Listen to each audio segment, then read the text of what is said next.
recently Russia-Pakistan dialogue concluded, and there have been number of memorandum of understanding signed.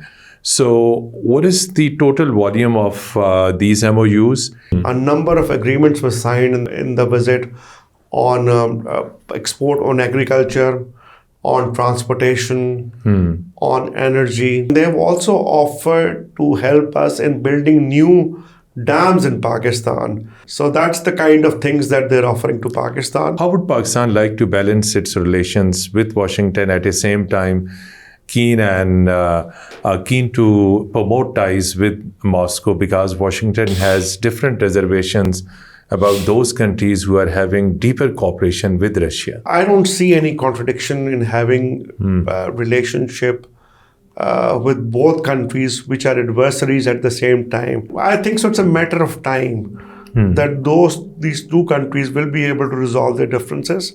But that should not stop countries like Pakistan to have meaningful and result-oriented dialogue and engagement with both. What is Russian perspective on this growing insecurity, presence of terrorist outfits in Afghanistan? Russia has publicly offered to mediate between Pakistan and the Taliban, but in my engagement, that's what I told them, that Afghanistan is the bottleneck. There is an urgent need for peace, security, dialogue, business, cultural growth, which is the way the normal countries operate. How you see the future of SCO as a powerful regional economic organization along with the BRICS? SCO would be it's already the second biggest organization in terms of the geographical footprint and population.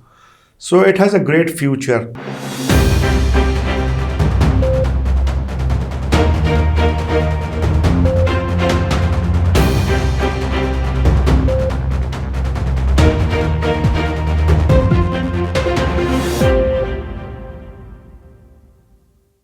Bismillahirrahmanirrahim. Hello and welcome to Program Insight in V News English. Dear viewers, Pakistan and Russia ties are growing day by day. Pakistan and Russia bilateral relations are getting momentum, getting stronger day by day. At the moment I am talking, Pakistan and Russia concluded bilateral dialogue in the field of energy cooperation, but at the same time, memorandum of understandings were signed between Pakistan and Russia to increase cooperation, to make bilateral cooperation further strong in different fields, mainly in energy, in information technology, and many, many other fields. First, we would like to discuss cooperation in energy, then geostrategic dimensions of Pakistan-Russia relations. We are fortunate to have with us Pakistan's serving ambassador to Russian Federation based in Moscow, Ambassador Faisal Niaz Tirmizi, who has very long, in-depth experience in different countries as Pakistan's senior diplomat, then as Pakistan's ambassador, mainly quite recently as Pakistan's ambassador to United Arab Emirates, and now as Pakistan's ambassador to Russian Federation. Very warm welcome in Program Insight in V News English. I would like to first know from you that recently Russia-Pakistan dialogue concluded, and there have been number of memorandum of understanding signed. So what is the total volume of these MOUs? And also share with us that these all MOUs are about Russian investment in Pakistan, and if so, in which fields? Well, this was the 10th round of intergovernmental commission between Pakistan and Russia, which was established in the early 2000s. And this was a big event. The Russian side was led by the Minister for Energy, Sergei Silayev, and the Pakistani side was led by Sardar Abbas Laghari. Of course, the Russians came with a very big delegation. They came with around 140 people, which included at least 12 deputy ministers, which are equal 12 to... 12 deputy ministers. 12 deputy ministers, which is equal to the... Minister of State? Minister of State.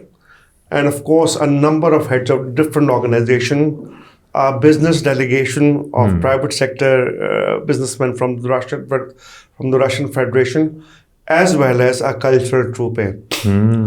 They also brought 4 people who had served in the earthquake in Pakistan in 2005. Beautiful. And they met 13 or 10 people whom they had rescued at that time in Azad Jammu and Kashmir. As well as they brought a cosmonaut, a woman cosmonaut who is the hero of the Russian Federation. Beautiful. And she was also one of the invitees. And they brought a cultural troupe. A full concert was held a day before. The IGC was for 3 days, 25, 26, 27. True. But the process had continued for the last 8-9 months. Beautiful. And a series of meetings were held. So that shows the depth and the width of relationship between the two countries. And of course, it was a very significant visit. A number of agreements were signed in the visit on export, on agriculture, on transportation, on energy. So it was a great opportunity. And of course, how much investment we are expecting? Investment would be long because the Russians really want to have the transfer of technology. That's what they transfer of technology. Yeah, that's what they're talking about. Investment. For instance, we are very close to concluding an agreement on the manufacture of insulin in Pakistan. Insulin. That would be the first such plant in Pakistan. And it would be used for further export from Pakistan.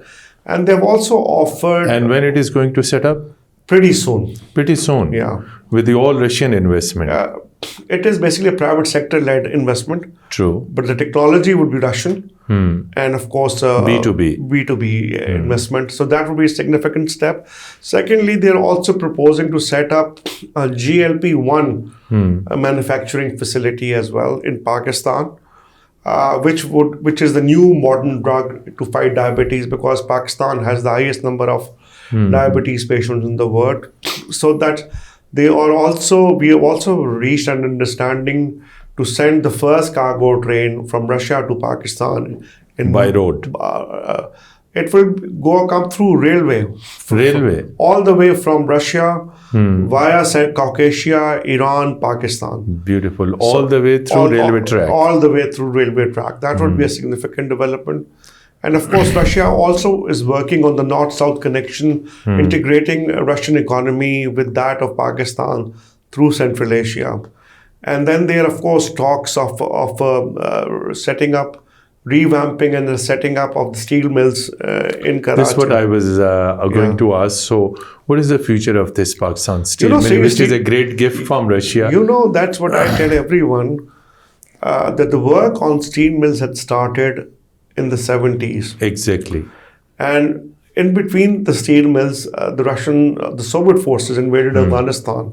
But that did not impact on the process of it continued. It continued despite other differences.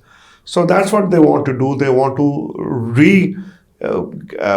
refurbish it. They've also offered. What is their plan? Are they going to invest some money? How it will be revived? Well, it will be revived through financing, of course. But it would be a significant project because steel manufacturing is the backbone of any economy. Exactly. And they've also offered to help us in building new dams in Pakistan. In fact, during the meeting, they said that last week they had the 90th anniversary of one of the first hydropower project that they had constructed in the Russian Federation. So they would like 90th anniversary. Yes. And they have recalibrated, furbished that plant to work for another 50 years. Beautiful. So that's the kind of things that they're offering to Pakistan. And of course, Russia, I've been there for only 3-4 weeks, has a significant understanding and expertise in IT, in academics as well. So although the number of Pakistani students in Russia is at present close to 2,000, but there is a significant scope for more Pakistani students to go to Russia because I've been there for only a couple of months, but I had an opportunity to visit Kazan University, which is the capital of Tatarstan and 900 miles east of Moscow. You have visited now? I visited Kazan, and it has 52% Tatar Muslim population. So that university has this distinction of producing 10 Nobel Prize laureates. Unbelievable. That one university. It was the first university which manufactured the first anesthesia which was used Amazing. in operation. It discovered two elements which are in the periodic table. And besides other many significant developments. Two of its significant graduates or students were, of course, Leo Tolstoy, who's considered to be the icon of Russian literature. True. And Vladimir Lenin. They were both expelled Big from the names. universities. Both are big names. And there are 48,000 students studying in that university. 14,000 are foreigners. 14,000 are foreigners. And we have only 40 Pakistanis. But 40 Pakistanis are there, But which is not up to the mark. We have to increase the number of Pakistani students to go and study in Russia. Ambassador Tirmizi, there is a very, very important thing, geopolitical dimensions. Pakistan is increasing its ties, cooperation, and diverse field with Moscow. So, do you think Pakistan could be able to do justice and balance with its ties with Washington? You have served on a senior position in the United States. How would Pakistan like to balance its relations with Washington at the same time keen to promote ties with Moscow, because Washington has different reservations about those countries who are having deeper cooperation with Russia? Well, I strongly believe that Pakistan is the fifth most populous country and a pretty significant player international level. So I don't see any contradiction in having a relationship with both countries which are adversaries at the same time. Historically speaking, the United States never accepted China till 1971. True. But that did not stop Pakistan to have an excellent relations with China. Which is continuing. And Pakistan played a role in bringing China and the US together. Exactly. So that's part of our diplomatic history. That's part of our diplomatic history. And not many people know that China got a seat in the Security Council through Pakistan. Before that, it used to be Taiwan, which used to sit in the Security Council. It was Pakistan which brought China into Security Council, and which opened the doors through secret diplomacy to arrange the first trip of Secretary of State Kissinger to be Peking in 71. Then Peking. Peking.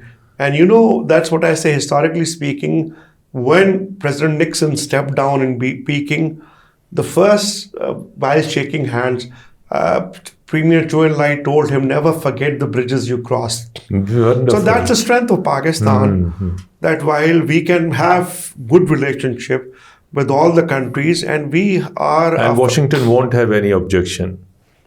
Not that I know of, but of course, Washington has imposed sanctions on the Russian Federation, but they are something that they are dealing with.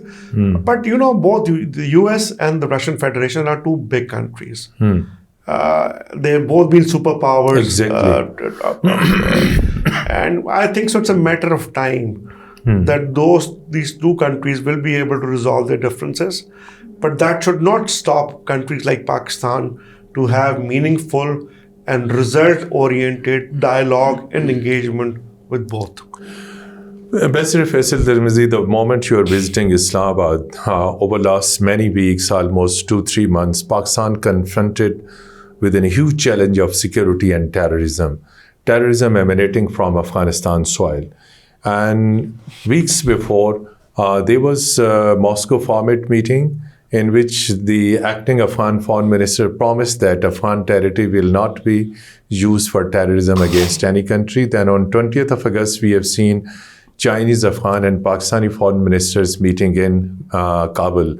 Again, pledge was made that Afghanistan will not allow its territory to be used. Later on, we have seen massive terrorist attacks emanating from Afghanistan. Pakistan carried out strikes, but unfortunately, Afghan Taliban, along with those same militants, attacked Pakistan. Pakistan had no other option except to respond. So then we have seen Doha dialogue and Istanbul process of dialogue all collapsed. So as a Pakistan's ambassador in Russia, would you like to share with our audience what is Russian perspective on this growing insecurity, presence of terrorist outfits in Afghanistan? Because if these terrorist organization remains active, Taliban doesn't take any action, it will pose greater threat to the all regional countries. Well, yes, that's correct. We've had a significant dialogue with Russia, both bilaterally, trilaterally, and quadrilaterally to resolve the Afghan problem. Russia has publicly offered to mediate between Pakistan and the Taliban, but in my engagement, that's what I told them, that Afghanistan is the bottleneck, which is stopping the connection between Central Asia and the Eurasian landmass. Stopping the connection. Yeah. Preventing the connectivity. It is, unfortunately, it can be a source of stability and connectivity, or a source of... Between Pakistan and Central Asia and Russia. The whole region, South region. Asia and the Eurasian region. So that's one thing that we've told, that the Taliban should be told, that it is very important for them that they should try to organize the country within insight, but they should make sure that the Afghan soil is not used to destabilize Pakistan. Because just yesterday there was an attack on the Chinese in Tajikistan, and the whole of Central Asia. It's a big blow to the security, exactly. The whole of Central Asia and the Russians and the Chinese are concerned that a lot of elements from all over the world, which have contributed to a lot of instability and terrorism, have found a kind of a safe haven in Afghanistan.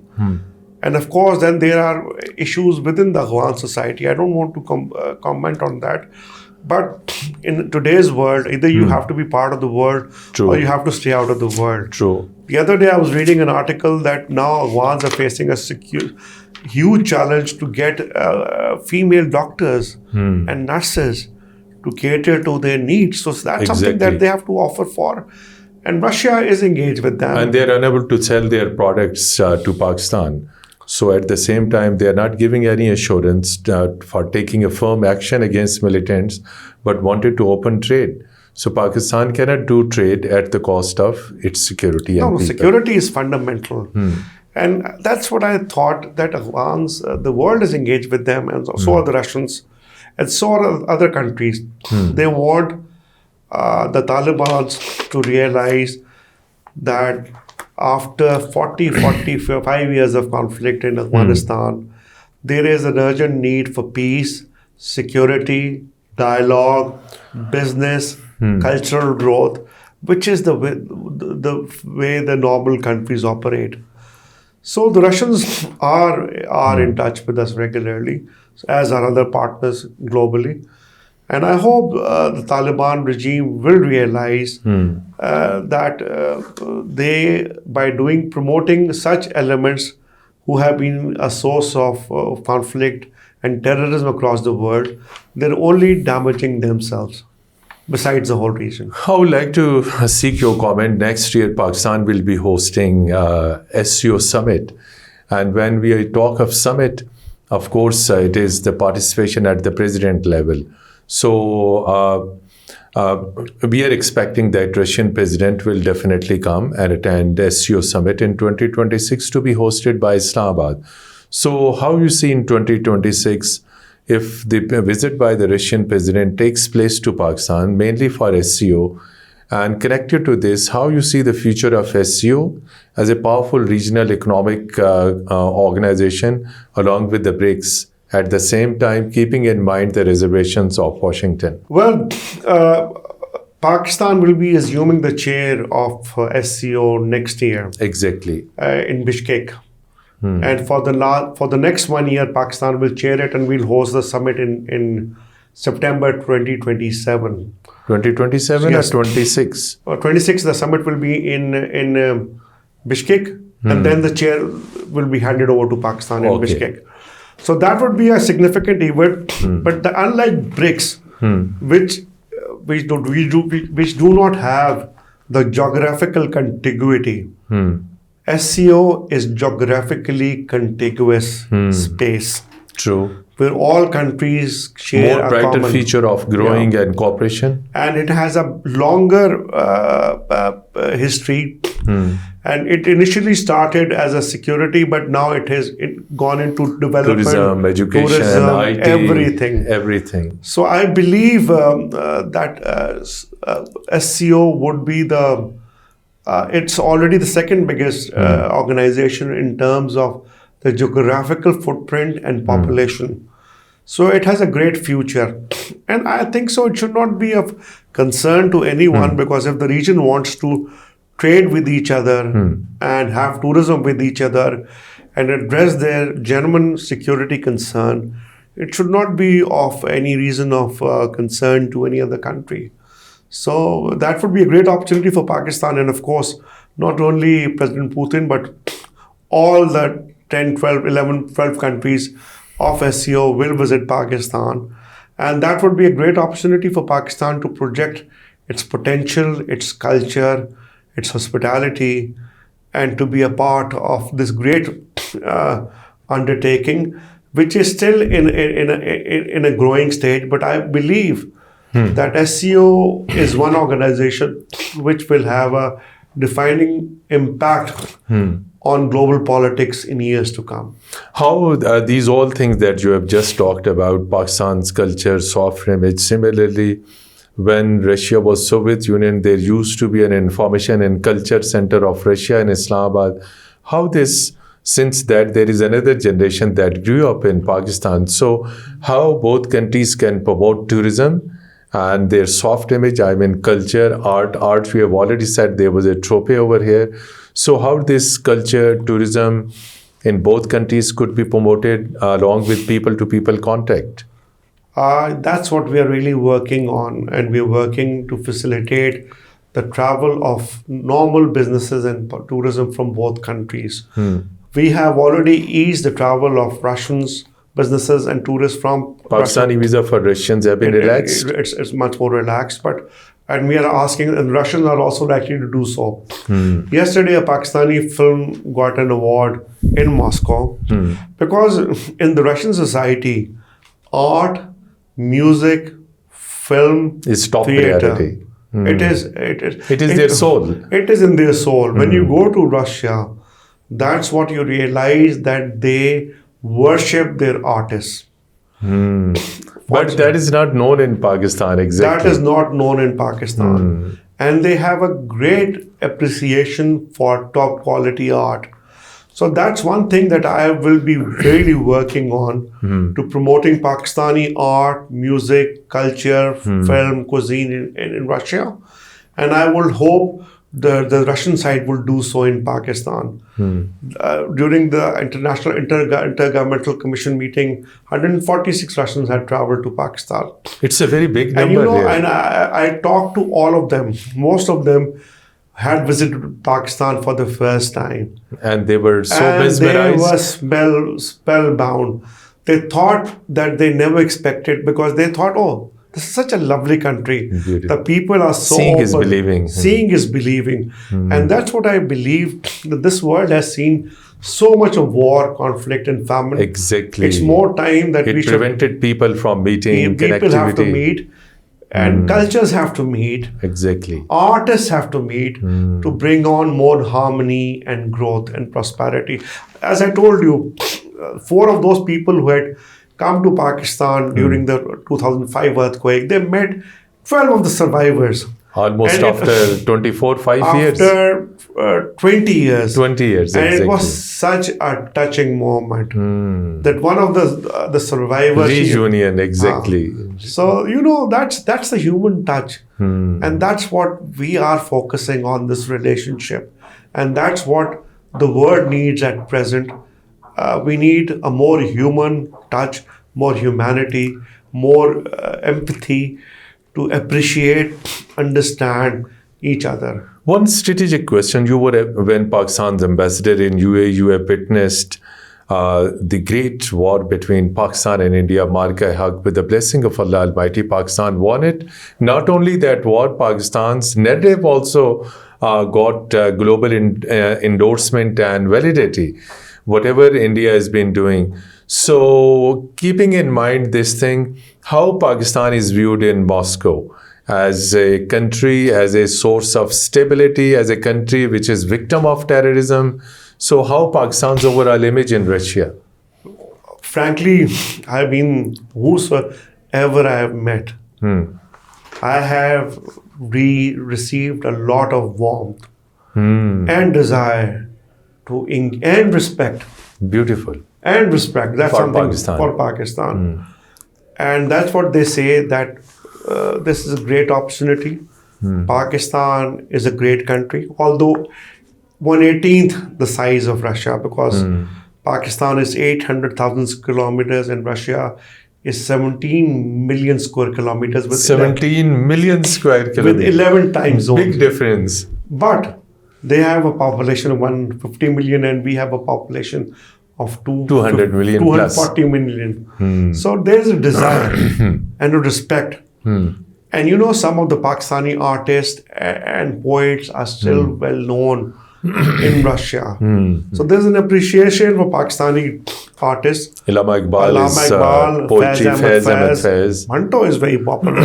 I'm surprised. His literature has been translated Mr. into... Tarar is taught in Moscow University. I was just talking to his son.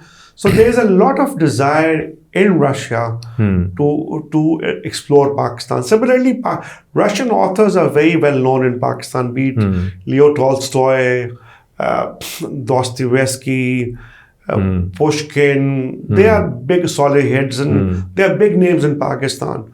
So there's a desire and respect on both sides to engage in a way when both countries can progress together and the people of both countries can understand and appreciate each other. Lastly, keeping in view close Moscow-Delhi ties, you think Russia will be able to continue its that type of warm, close, strategic ties with Pakistan, although at the same time they're enjoying good ties with Delhi as well? So will they be continuing similar sentiments, similar approach towards strengthening ties with Islamabad? Of course, that's what I have seen. President Putin is going to Delhi on the 2nd or 3rd of December. They have a long-standing relationship with India. India is a bigger country with a lot of trade. But as I said, they want to engage with us independent of that relationship. And at a certain stage, they could play a role in mediating between the two countries as they did in the 60s. True. During the Tashkent era. So Russia could be a sincere interlocutor between India and Pakistan. So that should not impact us. And that is not an issue because most of the people that I meet in the Second Asian Department, which deals with South Asia, they have served in Delhi. And they've served in Pakistan. So they have a better appreciation of both countries and they have a lot of respect for us. That's what I have gathered during my initial days in Moscow. Thank you so much indeed, Ambassador Faisal Niaz Tirmizi. Despite your busy schedule, you came and participated in our talk show and on the top shared the true perspective about the future of Pakistan-Russia relation, this counterterrorism, how Afghan Taliban are preventing connectivity and Pakistan's reach out to Central Asia, Eurasia and to the Russia.